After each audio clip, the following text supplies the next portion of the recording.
Lovely stuff. God save the King. I'm joined now by the former chaplain to our late and great Queen, Dr. Gavin Ashenden. Gavin, thank you very much for your time as ever. What was your takeaway from that King's speech? I thought it was really good, very good indeed. But I'd say there were two elements to it. And so there, if you like, the presentation, which was brilliant, frankly, and the philosophy. The problem is that philosophically, he was talking about three key areas. And whenever people talk in this kind of way, there are always code words.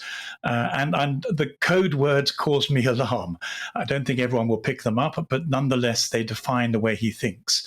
But I have to say that in terms of a presentation, it was first rate, and people will be very pleased, and we can be very, very proud of him.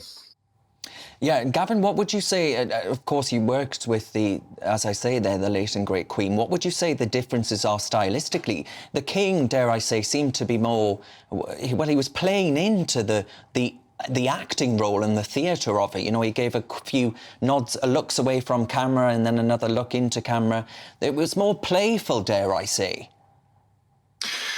Well, stylistically, I thought he was very good. He was his own man. He looked different to the past. It's almost as if he's More had a very confident. long... Yes, he's had a constitutional adolescence, and finally he's in his grown-up role, and one could see more clearly both his mother and father in him. But it wasn't. I mean, that was part of the presentational excellence. I thought very good indeed.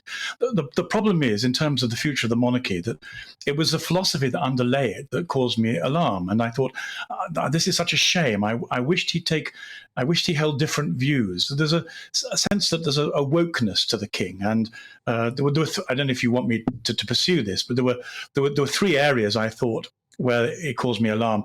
First of all, when he talks about it's Jesus, Christianity, interfaith, and ecology were the three themes beyond the service of the community, which was the service of the community is fantastic. But in Christianity, he chose to say that Jesus serves.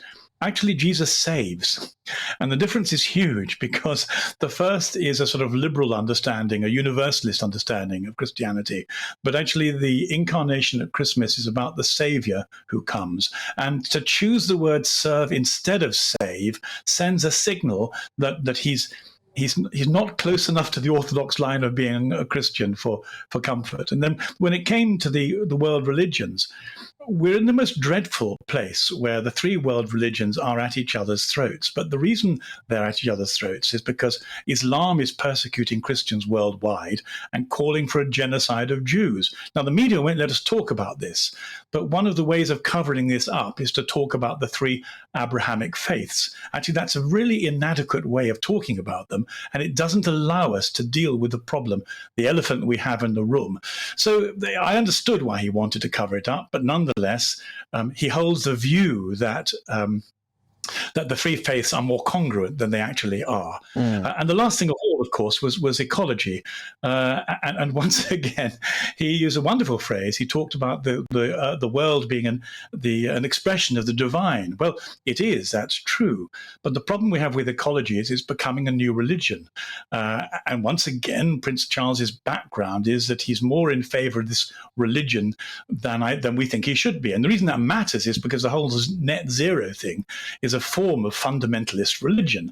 And so once again, it would have been good for him to have drawn back from that rather than to give signals that he was fully on board with that. So in these three areas, the philosophy that lay behind the absolutely excellent presentation caused me some alarm, but not everyone will see that.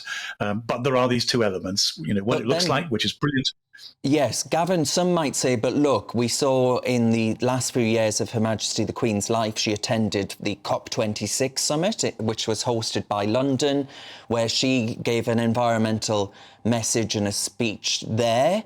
Do you think actually this idea that this is a cross-party consensus opinion actually means that the royals are safe to talk about this, as you put it, new religion? Yes, of course. Of course, he had to talk about those three areas, and he did it very well. I'm delving deeper into the background beliefs that lie behind it. But we can all talk about the importance of ecology and the absolutely supreme importance of dealing with pollution and an abuse of our environment without subscribing to the way in which it's become a highly politicized movement that is making the poor poorer and is actually deceiving us with science that is which is conflicted. So there are two ways of talking about the environment, and I simply think that the signals that he gives are that at least he's on the other side of the argument that I'm on. Yes, I mean, does that give you sort of pause for alarm? I mean, because if we look at it across the monarchy itself, the working royals, the next in line, it all looks pretty stable, dare I say, Gavin. I don't want to jinx anything. No, I agree. I'm hugely encouraged by that. I mean, I'm a monarchist. I'm a royalist.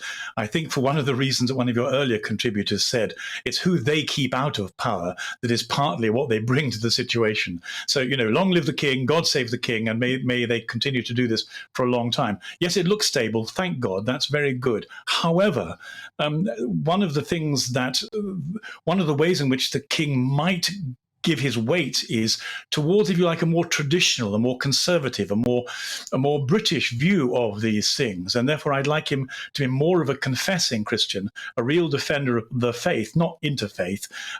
I'd like him to defend Christianity, frankly, and I'd like him not to support ecology as a new religion. But which is what I think, which is where I think it's leaning the wrong way. Now, it doesn't matter. It may be that his main role is to presentationally glue us together as a British family. He's done that awfully well. We should be very grateful.